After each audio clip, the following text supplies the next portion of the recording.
Good afternoon, Rift people. We are here with our second stream of the day. You know, it's very rare when you've got the devs who are so excited about the coming update and everybody's ready, everything's locked, it's down to polish now, and everybody wanted to stream today, so this is very cool.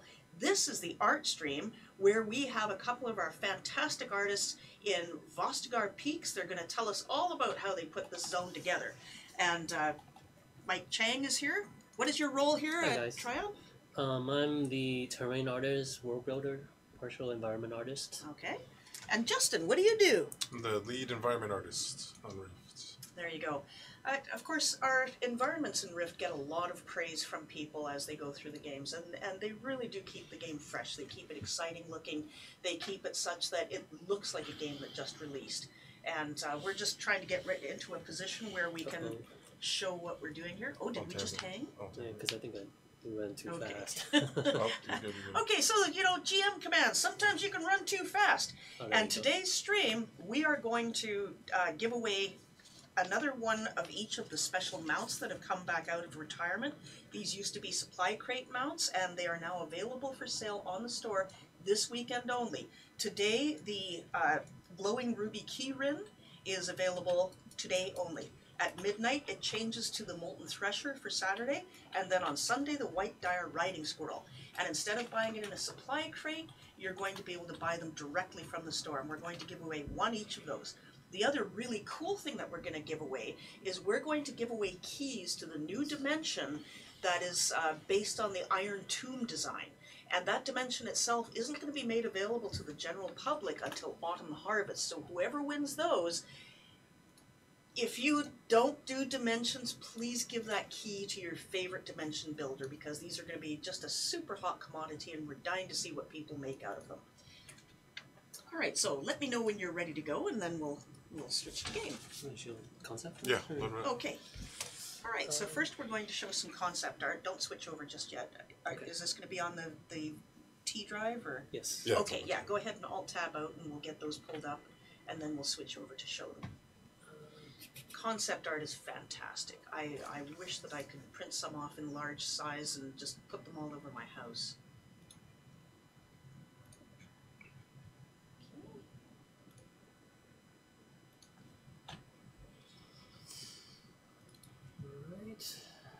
Sorry for the wait. Yeah, we want to show the concept art because it happens really early in the process, and Okay, you guys so they now can see the translation. we're going to switch right over. So at what stage do you do the concept art? Is this after an initial design discussion with the team about what they want to do with the zone? Yes. Yes. I would say the concept art comes definitely in the beginning, but also throughout the process, because we would need certain things. Hey, we want to see visually how, you know, you guys interpret lore, right? And we would ask for more things, and Justin can tell you more. So, okay, I'd actually like to pose a question to you both then. Here on this very first piece of concept art, we can see something that has been remarked upon a lot when people have gone through Vostigar Peaks for the first time.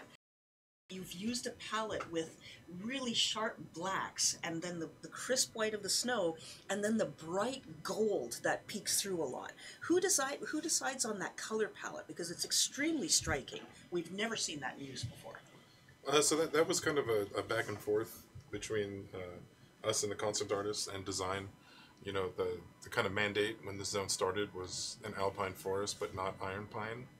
Got it. So we wanted to do a cold, snowy zone that had injections of color, and one of the big inspirations for that was tundra, like Alaskan tundra. Or, so that's where a lot of the gold and reds came from.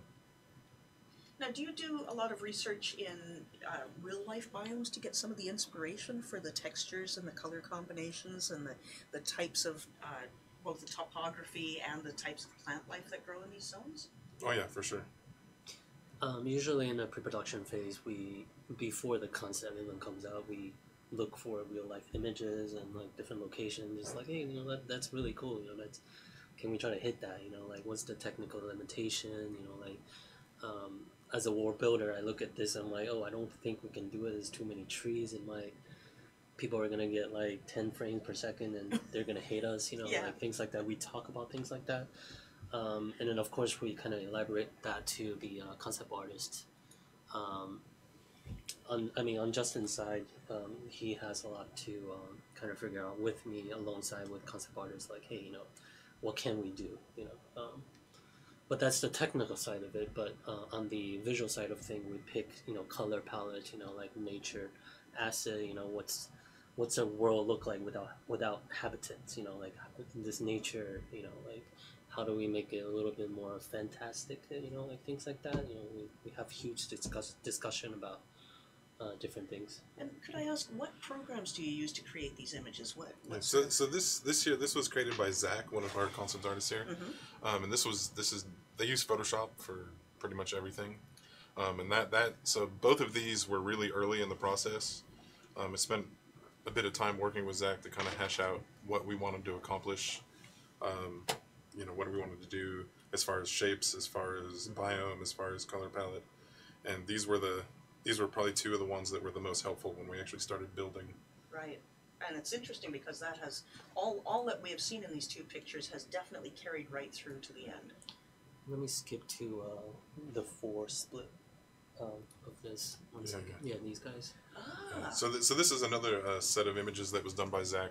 It was just kind of giving us kind of a visual target to hit as far as what the zone in the more dense forest areas could look like.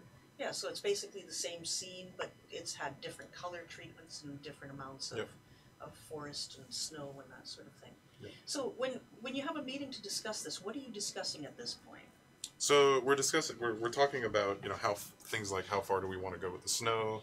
We're talking about shape language. We're talking about how much of it's Niebuhr influence. We're talking about how dense we can actually get. How are we going to guide the player through the zone? Any number of things can come up, and it's really quick for Zach or Steve to do iterations on things like this. Wow.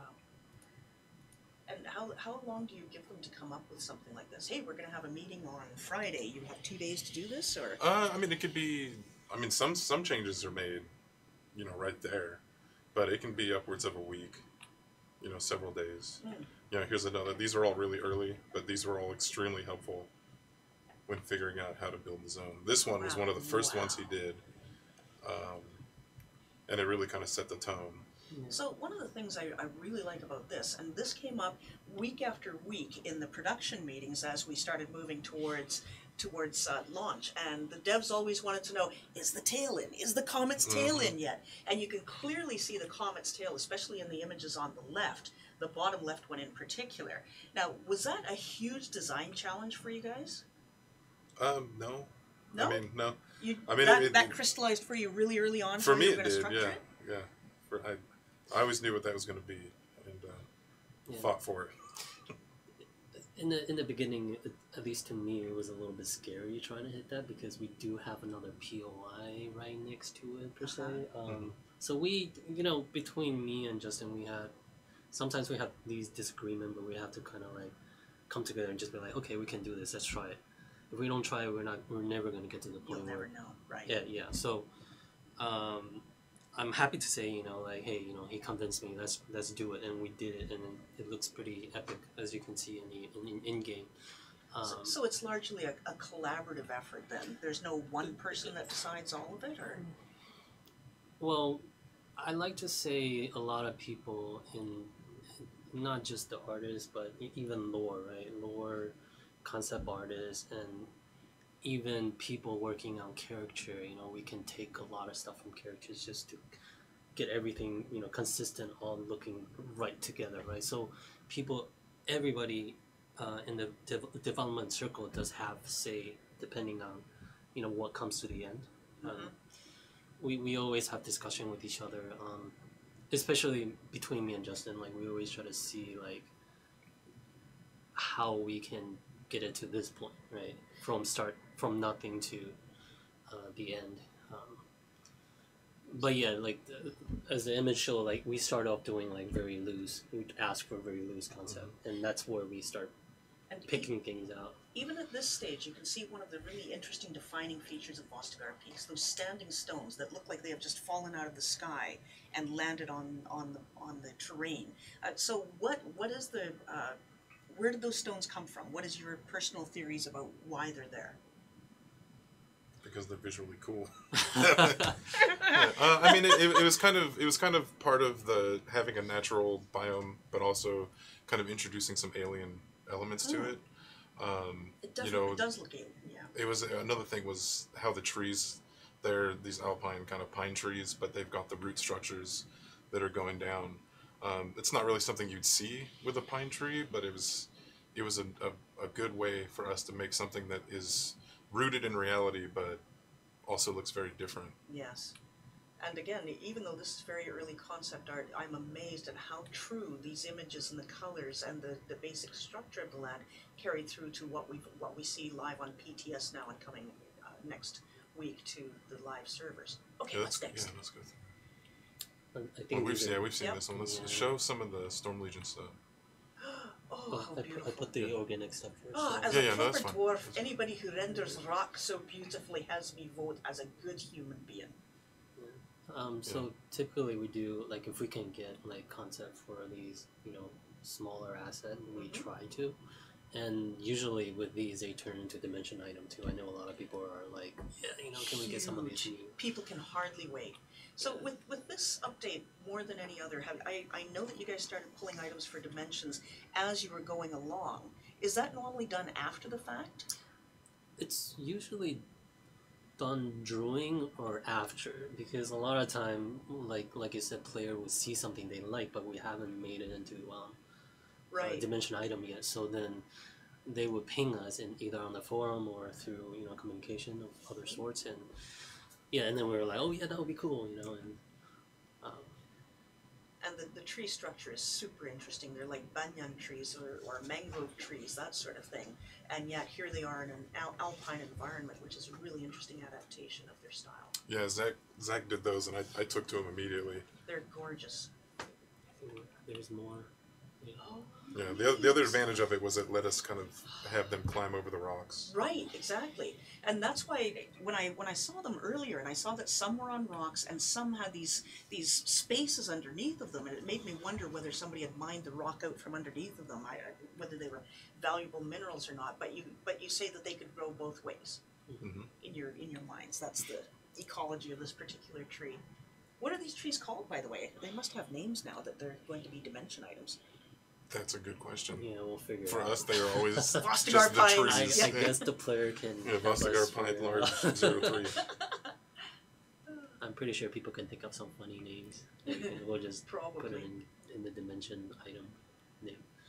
Yeah.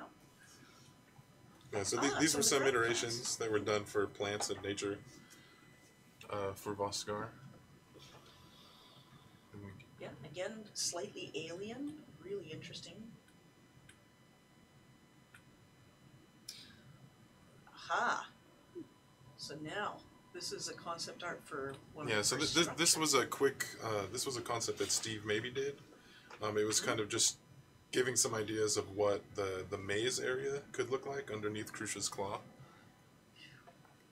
This is one of the first, like, hey, we need to kind of visualize the area with the claw, and how do we, can we get like a lose concept, but kind of give us an idea of what we need to do, like second iteration of the concept that gives us more detail, but this gave us a lot of information how we can approach the area. Absolutely Yeah, it's good. gorgeous structure. Yeah, these are some more. This is another one by Steve, kind of giving an overview of what the maze area might look like. These are absolutely stunning illustrations. We need to release another map book or something. Or, hey, do you mind if we send some of these images over to riftpictures.com? Mr. Wibble puts them up so that they're in perpetuity. I mean, that is something that you'd have to talk with Steve and Zach about. 'Cause I know Okay. I will ask them. these are their babies. Yeah. Because they're just gorgeous. I mean, I'd like to use something like this as my desktop background. Yeah, so this was the concept for the Right. claw itself. And this was actually one of the first things done for the zone, as far as concept wise, because it really set the tone for the new or the more updated Storm Legion look. Mm-hmm.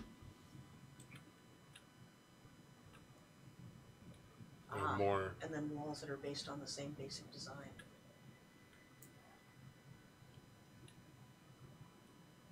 Yeah, so the claw was done by Steve. The walls here were done by Zach. And yet still very consistent in style and substance. Mm-hmm. And the material reference that we can see there. I like the glass. That's wonderful. I'm gonna jump to the prop first and then show the other screenshot. Oh, that's fine. Okay. Go back. So I'm just gonna go through the props. Oh, well, actually. Yeah, so this is another one that was designed by Steve. So this started out as a mining crane building that we were going to have a whole mining thing happening underneath the claw, but we decided to strip the mining elements off and use it as a more all-purpose building / spaceship. This is the portal that's directly under Crucia's claw. And can you use the portal to get up to the claw? You know, I don't know. That's a good question. See, that's the thing. You don't. You build all this stuff, and then you're not entirely sure how it's going to be used until you get into game when it's launched. Wow. Yeah. So this is part of the modular set of Storm Legion buildings that Steve designed. This is so very different from what we've seen before, and yet, as I've said in previous streams, I still get this feeling of the amazing classical Art Deco type style in the general styling of the buildings and props, which I've noticed all through Rift, and was one of the things that first pulled me to the game. I think architectural design, you know, new culture and things like that are definitely very important to us, you know, because it sets the tone. Aside from the organic nature stuff, it's pretty much the only other thing that's, hey, you know, this is the culture in this area. So we want to make sure that visually is appealing to not only us but players, right? So yeah, these are more of the modular set. So when this was designed by Steve, one of the things we wanted to accomplish was making it feel like an invasion force. So a lot of the buildings had to look like they were brought in pre-made, and then the bases were set up after the claw had landed.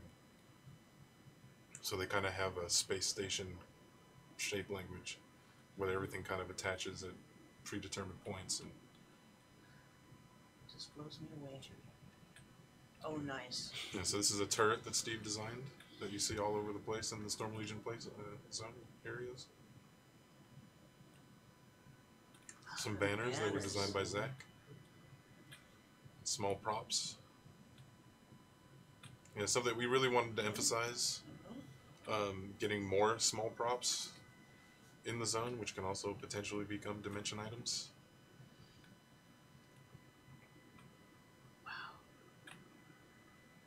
I can just hear in my head the Dimensioneers on the other side of the screen just deciding how they're planning out their next dimensions already. that's it. Glorious. Okay, so now we're going to go back into game. So before we go there, we have some interesting screenshots. Yeah, so this is way back in the before time of February. So this is when we at the beginning of creation. This is Vostigar Peaks before we did anything, where Mike had just flattened the zone and put some iron pine trees in, and we were ready to call it a day. Yeah. Those trees, I don't know if people can recognize it as actually the smallest tree from iron pine without the snow. And yeah, so usually when we try to build a new zone, it starts out completely flat like this. Right. And I would get the mountain pulled up, you know, kind of figure out the largest play space that the developer designer needs, and just kind of like, hey, you know, guys, run around and see if this is good to move forward. And then we start doing our thing, like start doing other like larger shape, you know. I see the weather effects are already in here. Is that something that you defined very early on in the process? No, that's actually lighting from Tenebrian Schism, which was done in 4.0 earlier this year or last year, late last year. But yeah, it's like when I started flattening out the zone, I didn't want the sky to be black, because that's what happens when we don't have anything there. So we want to kind of have an idea what kind of atmospheric feeling for this first source decay area, like feelings we want to get, and then move on to the colorful orange, the tundra area, the snow area. But this is what we started building the zone with, so it was that color is sort of like what's in the source decay. And it was tweaked numerous times later, the color and things like that, the lighting, you know.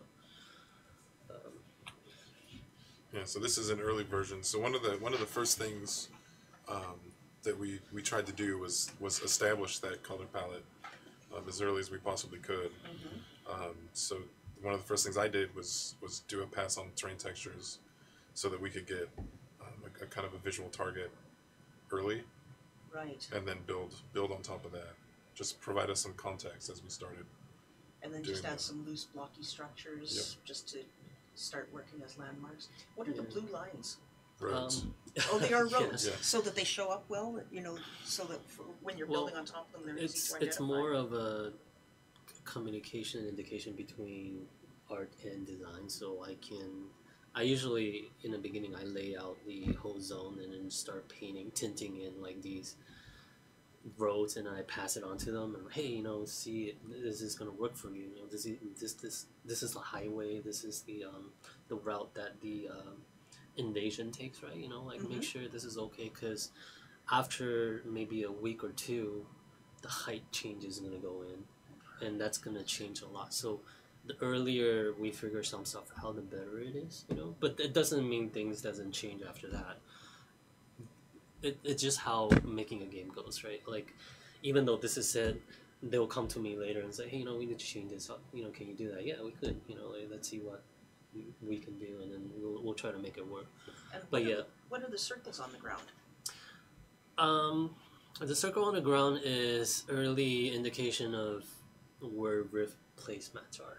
So then I have, because there is a thing with tech where once a placemat is down, I shouldn't be putting things. I don't know if this like trade secret or not. Like, I can't put anything under the terrain or around it, or it's gonna cause problems. So I usually place an indication like a circle down, so I know where it is, designer know where it is, and then we make sure there's nothing under the ground. Wow, that's good advanced planning. But then again, that moves around too, you know, and then we consider other things like ray rift and how slanted terrains are, you know, like can this rift mat go on geo? You know, geo is totally different thing than terrain. So. Yeah, I hadn't even given that any thought. Yeah. There's always an interplay between art and design. Us trying to fight fidelity versus playability. All right. But this is, you know, we're always joking around with early stages of things, and always like, hey, this looks good, ship it. You know, like, but no, like, Yeah, totally right. Yeah, this was just an early block out when we were trying to establish the scale of Crucius Claw, because it was one of the more important things in the zone. It was one of the first things we actually did. And is that the actual scale of the claw now? I think, yeah, roughly. Let me go back So actually. huge. So this shot, because this is maybe like third week into development, and the claw there, which is the proxy, I think we actually scaled it up by 30%, because looking at the whole thing, we're like, dude, that is not epic enough, you know, like. Well, it makes more sense. Cowbell. Well, it's not that. It's like, it makes more sense. It's a spaceship, right? It's a spaceship that, you know. It's the bulk of her invasionary force comes in that, right? Yeah. But then usually we do things like this where, you know, we put it down in a flat area and then have like all those little characters under and trying to figure out scale, and then, but then once we're in the middle of development, things change too. Like, we have all these assets down and we start looking in there. We're like, well, the scale doesn't make sense. Let's try something different. You know, let's make it larger, smaller. You know, so things are always being reiterated at different circumstances. I think we're good to go in game. All Look at right. the real deal now. Okay, so I'm gonna go back. Oh, and you were. Oh, well, good thing you have lots of hit points. I love all the character models that are in this zone, by the way. I've had a chance to see quite a few of them recently, and they're just such cool adaptations.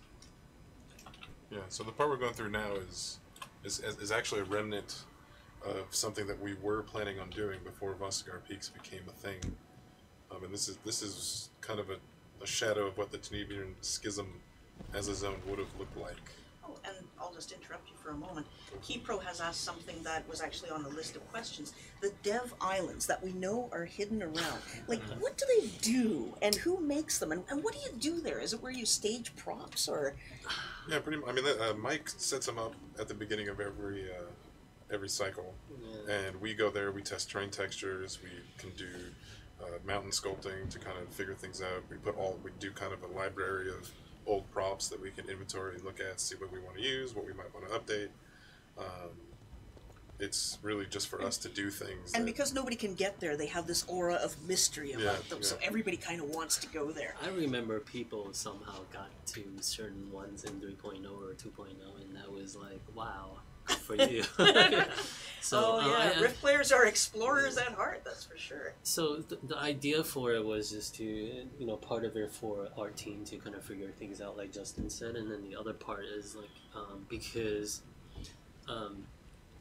it's hard for designer. Like basically, I also set up an area for designers so they can work things out first there without us, always changing the terrain height, and that will mess up. Like one of the worst thing about making a game is losing time, and that's what we want to minimize. So it's always ideal to put an area out there for development purposes without any way of screwing anybody over. Okay? And then once we're sure terrain changes aren't gonna be a huge impact, they'll move in, and that's how we kind of deal. We have a lot of communication with the designer on things like that. So because for the fact that we don't want to lose work. Like Mizuki Ayu says, I ended up under the floor once in NT and found the word tree spray painted to the floor. Yep. That's great. I admit that my playstyle is largely role-playing and exploration, and I absolutely love going to every last possible nook and cranny on these maps. So this first area is pretty much like we wanted to continue a continuation of like the schism, but more like it's still like a lot of Tenubian like source decay. There's a lot of energy going on down below ground, and it's being sucked out or being drained, and this leads to some of the most epic props, those rocks with the glowing blue stuff around them. It almost looks like radiation or stardust or something. What was the inspiration for that? Are they broken bits of equipment, or? Which ones are you talking about? Well, like you can see straight those ahead there? of you. That. Yeah, so those were Tenebrian corruption that were coming through. Oh, I see. They're incredibly effective, and people have been asking for those ever since we first saw it. Yeah, like I think one of the thing is like we wanted to give the impression that a lot of these Tenubian stuff is under terrain, but it's kind of crawling out of. Yeah, it's the corruption that's coming from the tower itself. Yeah. And the energy is also making it kind of spill out a little bit, I don't know if that's the right word. Spewing is always a good word.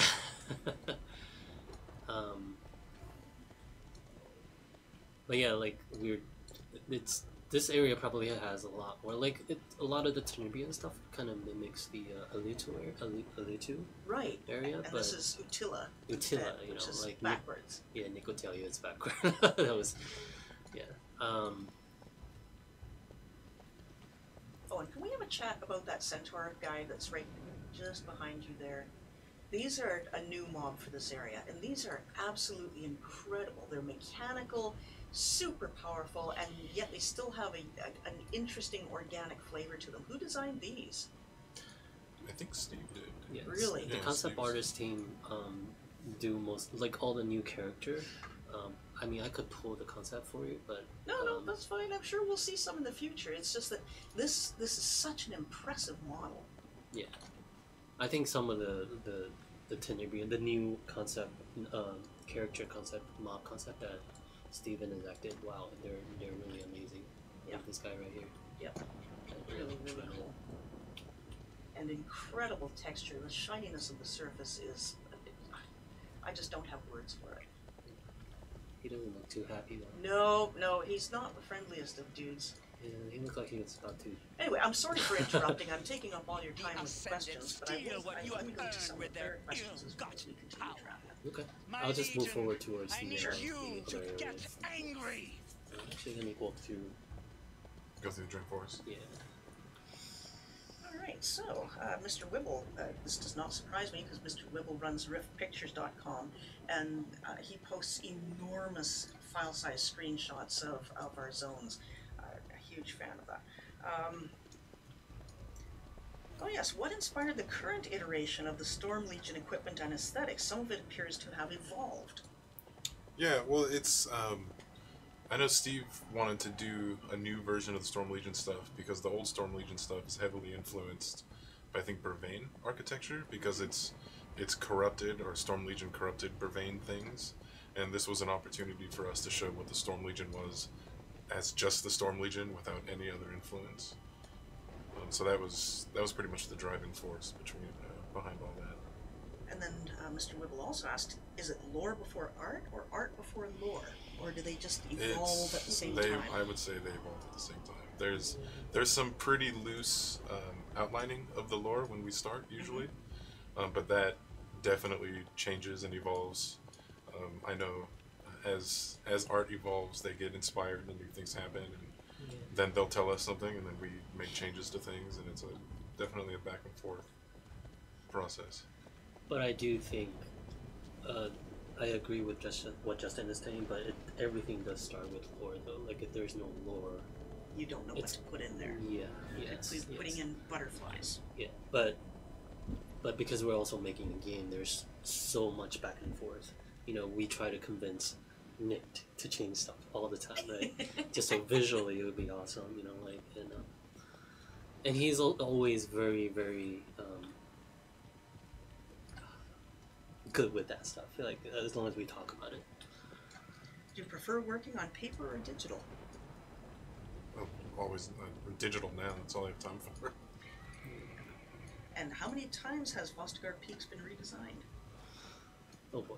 It's constant. It's a constant evolution. So, oh gosh, that's so beautiful. To be... Oh my, okay, so now this is, I don't know if you can see, but I have goosebumps on my arms. This is magnificent. So that's how the tail ended up. Yep. Wow. As of like 3 days ago. That's how the tail ended up. Oh, that's great. So the question about reiteration, actually, this zone, before it was called Vostigar Peak, there was actually a finished, well, I wouldn't say finished, maybe like 70% done area that was already here, which kind of mimics the source decay area look, but it was everywhere. And but that's what I mean, like, things change all the time when you're making a game, and, you know, like, in the middle of it, we're like, hey, you know, let's do something different, you know, let's try something new, right? Like Storm Legion, you know, this is when Nick was like, lore, you know, we need to do something with Storm Legion, we need to do something with a comic tale, because, hey, 4.0 is on a comic, right? Yep. So it makes sense, and that's how it all started, you know, moving forward. And then Justin is constantly working with the concept artists just to get concept that we can use. Yeah. So I'm going to ask what everybody in the crowd is thinking right now. So if there was a zone that was 70% done, does that mean that you might use that zone sometime in the future for other purposes? Do you ever repurpose zones or parts of zones? I mean, we kind of did here. The beginning area is a representative of what was there. Yeah. And I think we even saved a lot of the work that was done just in case. I actually cut out that map to be sort of its own instance, so just in case we want to use it for something else. Oh, you mean like maybe a dimension? Yes. Okay, there you go. Vostigar Peaks dimension confirmed at some point in the future with no date. And now, of course, people in chat are asking whether you can climb the comet's tail. Can you? To an extent, you can go up to a certain point. I think there's content there. Yeah. We should totally reinstitute falling damage for just the comet's tail. Yeah, so when doing the comet tail, we really wanted to kind of show the atmosphere being sucked off and becoming part of the tail, to really just sell that this thing's careening through space.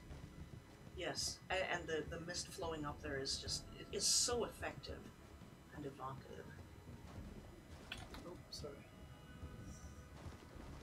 Yeah, something else I wanted to touch on that I haven't, it's kind of flown under the radar in this patch, but is we've updated our terrain shader.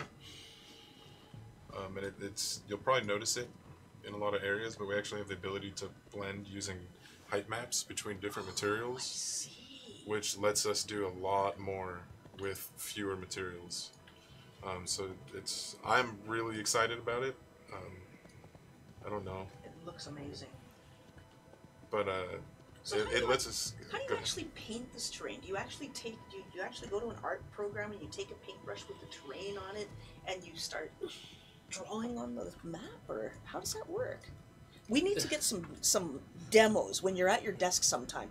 We have talked to the art team about maybe once a week doing an art stream where we just hook up the live stream camera to their computer. So there's no voiceover, maybe we'll put some music on or something, but you can watch artists create things if they're up for this. I know I would love to see it, so I'm hoping that you guys will consider it at some time in the future. That would be another stream, like you said. I Yeah, guess, yeah. 'cause- I mean, Yeah, it would be a no effort stream. It's just I'm switching on the stream. Here's one of our art dudes doing but then some art. people would see how boring it is when we're sitting there. Okay, it's only boring if you're not interested in art.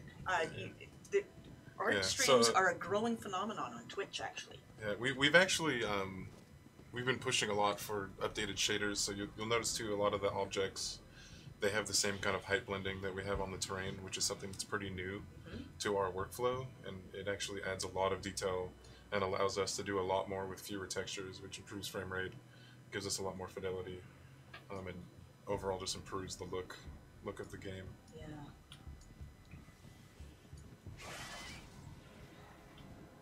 But it also lets us do stuff like the claw, which is really, really big. Well, the claw is enormous. So how do you tackle something of that size when, like, if you were able to float up to the very top, would it be rendered in as much detail as the things that No. we see on the ground level? No? Okay. Yeah, it's a different resolution. So the resolution of the feet is actually probably about 2 times higher than what's at the top. And a lot of that is just because of memory constraints. And So what's the super happy party fun box that you just passed? What is that? Wait. That? What are those? oh, those are design widgets. Yeah. Fugly widget! Oh my god, that's great! And what do you use them for? That's for testing like design scripting. That's So great! it's usually like if there's something that's going to trigger, but they haven't set up what is going to trigger it, you put those in and you can click them. Can we have those for Dimensions? Because that is hilarious! That's a question for For Chris. Chris. I'm gonna click it. Yeah, click it. It's gonna make the comic tail fall down. This is, oh yeah, this Nope. is where PTS now crashes, right? No? Nope, Oh no, nothing happens. nothing happened. Oh, I am the disappoint. Uh-huh.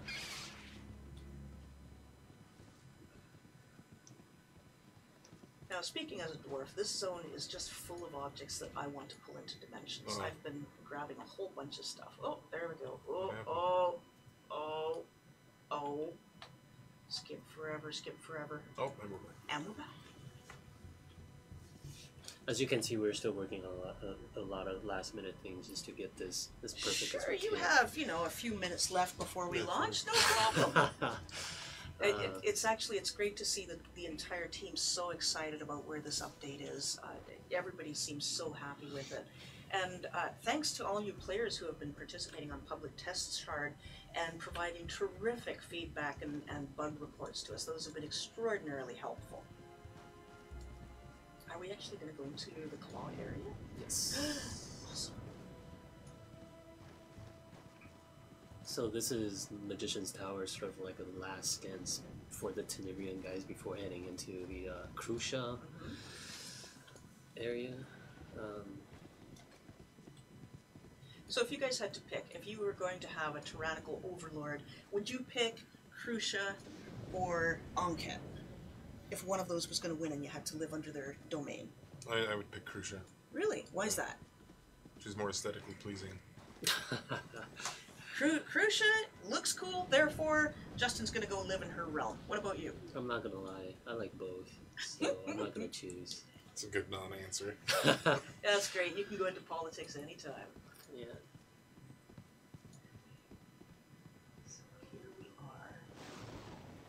Yeah, that is properly imposing. How high can you get on that if you're an enterprising adventurer? So You cannot go up there. yeah. Oh, you cannot? Okay. Unless you're doing Simon's puzzle. But one of the things we try, at least the artists try to prevent player doing or even in game, is that we don't want people to be super high because that renders so many things on screen that it's not optimal, you know. Yeah, the other thing is, especially for something like this, there's a lot of curvy forms, which if someone's going to go up there, we need collision that follows those forms, which means a lot more polygons and a lot less frame rate. Well, here's a few comments from chat. First, Mr. Wibble asks, is it worth submitting bugs when seeing stuff like bad blends in the terrain? Do you care anymore? After you've gone home? No, go for it. Definitely give us I would. So one of the things that comes with doing something new, like the new terrain shader, is it does come with bug, you know, and then what happens is, like with this new thing, when I paint it, somehow a certain area creates a scene, and then we've been getting a lot of that. So if you guys find that, please do send it in and I'll fix it. Location too. We will fix it. So a couple of comments about the choice between Anket and Krusha. Captain Cursor says, stop lusting over the incarnation of fascism. It's unseemly. We could do it in his voice. Anybody want to do his voice? No. Stop lusting over the incarnation of fascism. It's unseemly. Mizuki Ayu says, Krusha, mind control means that we don't feel the pain. We'll think we love it. There you go. See? And Alkit says, Anket will enslave you, Krusha will give you a job with Storm Legion. So there you go. Useful commentary. Now, these guys are trying to guess whether Simon's puzzle is in here somewhere. I don't think anybody's going to tell you that. Did I give away? Did you? I don't know. No, you didn't. I didn't No, really. you didn't. I just said, never mind. What puzzle? Wow. No. Earlier stream, he did say he had. Well, he said that there's a puzzle, but he didn't say where. Yeah, I didn't say that, so. No. Oh, well. You know everybody's going to go looking here for the puzzle now. Who's this guy? Oh, wow. That brings to mind the giant empirical armor suits. What do we call those? Imperial walker suits that are available as mounts. It looks much like that. Pumpkin 2. I wonder who named that. And what the Pumpkin 2 does. That's probably a question for Captain Cursor. Probably. So, Captain Cursor. Apparently that summons him to the live stream room. I really want to know about Pumpkin 2 now. He looks pretty cool, though. He looks pretty badass. And that gun. Yes. Oh, that's not a gun, that's a big harpoon. Yeah. Yeah.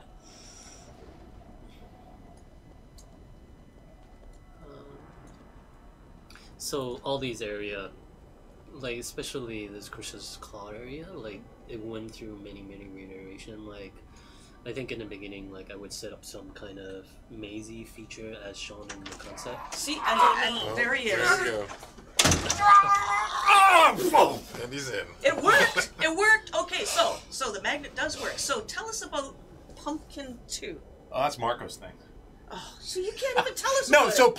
Pumpkin was Marco's initial, or his name for that guy when he was on Tyrant's Throne, which was a Storm Legion installation when they were going to do a deep sea dive into Roger Depths. It looks like a deep and sea the thing. entire concept for the boss fight was Lucy pulling the football away from Charlie Brown and him falling and hitting there. And he wrote this dialogue and stuff for it, and it was just ridiculous. So I rewrote it for him, but I kept his concept of having the dudes be kind of ridiculous. Okay. And I thought it worked out really good. So Pumpkin is just a thing that he likes to name this guy. And there's actually a couple of pumpkins. I think in one of the zone events has another pumpkin that is similar to this guy, but a different boss. I think it's one of the rare creatures. Now that you're in here, can you guys discuss? Let's talk about something where you had a difference of opinions on how something should go in Vostigar Peaks. Can you do that without a fist fight breaking out? was never the difference in that way. It's more like I'll start. Well, okay. Honestly, it starts with me going to Chris Jr. and Arconics and saying, "What are the goals for this next thing?" And he'll outline a simple goal. And then we'll take that and like, okay, so the theme is if we're going to bring back, we want to bring back Crucia. We want it to also have Enquete. So how about an alpine-y, snowy type of thing? Yep, Maybe a right. tail of a comet? I don't know. Can you do that? And Justin went, I have an idea. I'm going to go wait for formula. All right, here it is. That's great. And then, pretty accurate, actually. And then we'll like, well, how big is it? And Mike will go, it should be really, really small. And we're like, well, maybe a little bigger. He's like, no, small. I'm like, okay, how about just a little bigger? He's like, no, small. I'm like, okay, big enough. And then Mike will go, okay, it's twice as big. Yeah, that usually happens. Surprise. That's funny. Yeah. No, but that's the working back and forth thing. You know, Yeah. we're always looking at things, and when something scales goes in, we were like, well, that could look better, right? That could look better, yeah. So, it's really, we start with loose goals, and then we'll start drawing it, and then we'll talk about things, and we'll get ideas, and then that idea will never come through, but it'll still be in the concept art, like the eyes of the tanks that you keep seeing. At one point were going to be Oculons because they look like they should be, but then that never really came through because there wasn't space in the story, so it was kind of dropped, and that's okay because it didn't actually look like Oculons in it. But we did like the fact that it was an eye. I think we chose this design because it reminded us, someone said it's the pain train because it reminded us of a locomotive. Sure. And so we're like, yeah, we'll use that one. So I'm also curious about the fact, are you all happy with how this turned out? Did it meet your internal expectations? Yeah, I think definitely given, the timeline and Art is just gorgeous. It is truly one of the best facets of Rift, I have to say, and our player base tends to think so too. We never get bad feedback about the art. So let me also ask you, what is your favorite of the Comet zones in terms of art and style and design? 4.0. yeah, I think Yeah. Vostigar is my favorite. Yeah. So, I had a lot of fun building the zone. Like, it was a lot of challenge. Like for instance, like, hey, I shouldn't make this side too slant, so a designer is gonna come to me and yell at me for like, I can't put anything down. yeah. So one of the problem with that is like when you have big mob and if the Oh, terrain right. is too slant, they kind of They look very awkward. yeah. So there has to be a good balance between like at least giving them enough areas where like the center of the zone or like certain part that's higher where there's enough so they can put bigger mobs or like do rift where it's not you're not doing rift like this, right? Yes, yeah, exactly. And of course I'm pretty sure there are other challenges that I don't know about that. Maybe sometimes I do it and they come and tell me, hey, like we shouldn't do that because it's going to take us longer to do something. So Right. yeah, there's a lot of back and forth that with makes that. a lot of sense. Going back to your question about any disagreement between different things, like this whole area is the Crucius Call. Originally, like Justin said, we were trying to do. There have been many reiteration of this area. Like in the beginning, we were trying to do like a quarry. It evolved into a mazy feature, and then there's constant involvement, and then like when I'm trying to build it like in proxy form, I had to basically go back and forth a lot with like Justin, the designer, like, hey, how is this, is this gonna work for you? Is this gonna work for And sometimes it's a little thing, like either the name of an area will start taking on a lot of weight in the art of it, or some little art feature that we really like or tickled us somehow gets bigger and bigger and then takes on design features and stuff. And so it's going back and forth. Yeah, I think in the beginning this was supposed to be another fort, right? Fortress. Yeah, it was going to be a But- fort, but then we didn't like how that was going, and so we didn't want to do another one because we don't think we could get that in time. So then we made it just an elite area, and then the name Maze of Steel I think affected how it was laid out. One of my favorite parts of the Rift Dev weekly meeting that I'm privileged to attend is just to see what gets presented from the art team. It's always an amazing surprise. You guys make so much great stuff happen with this. It's also 4:24. Is there anything else you wanted to show us? Because I'm going to start working towards giving away the prizes too. I think we're... Yeah, I think we've shown the gist. Thank you both so much for coming on for this. Doing stuff. This is really great. Thanks for hopping in here. The hand of Captain Cursor. All right, so we are going to give away... Okay, so first we're going to give away those 3 mounts. The glowing ruby keyrin, molten thresher, and white dire riding squirrel. And if you have said anything in the chat since we went live, you will automatically be entered in the prize draw. No silver tier here. Arconyx has to be in the room for that to happen. That represents an enormous cash outlay. Therefore, I do not dare hand out one of those. But we are going to give away these 3 exclusive mounts, and then we're going to give away the 3 dimension keys, which the lucky winners will get months and months before they actually become available to the general public. Okay, so for the glowing ruby keyrin, what do we got there? Ah, congrats to Little Mama Llama. Lil Mama Llama. Congrats on your glowing ruby keyrin. It is a gorgeous mount. Like Kiwi's trying to summon Arconyx. I don't think that works that way. Actually, Arconyx had to take Abby in for a vet checkup today, so he's not even around. Good try, though. Next, we're going to do the Molten Thresher, which is that gloriously lava-coated shark mount. And Cole's pulling that up. All right, who wants to read this? Go ahead, Mike. X-Drago X. X-Drago X, congratulations on your Molten Thresher.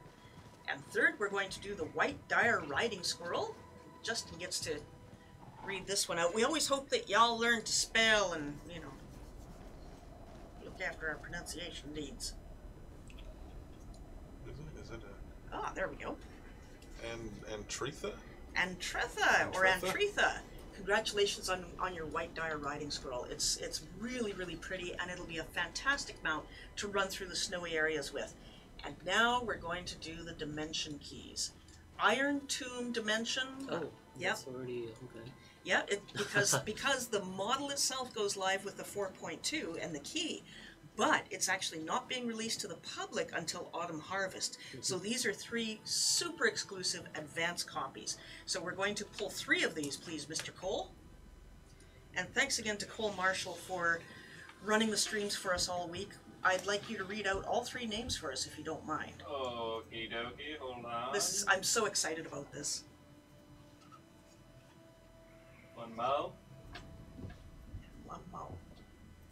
Alright, we've got Nice. Flex Rift, /Flex Rift. Hopus or Hopus 976, and Forbidden Lake. Wow, congratulations to all of you. These are super cool. A super cool dimension. We can hardly wait to see what you do with them. Y'all gotta be posting pictures about this. And again, if you receive a code for something that you already own or do not want, please feel free to pass on the code to a friend or your guild or whomever before you claim the item. You cannot actually hand the item over, but the code you can hand over. So I just want to thank Mike and Justin again for coming in here and showing all this amazing stuff. The art team never ceases to impress. And thank you all for joining us. We will see you again on Wednesday when we launch Celestial Storm. Have a great weekend, everybody. Enjoy your double XP of all kinds bonus. And I hope you all get a chance to purchase the mounts that we've released for this weekend as well. Bye now. See ya.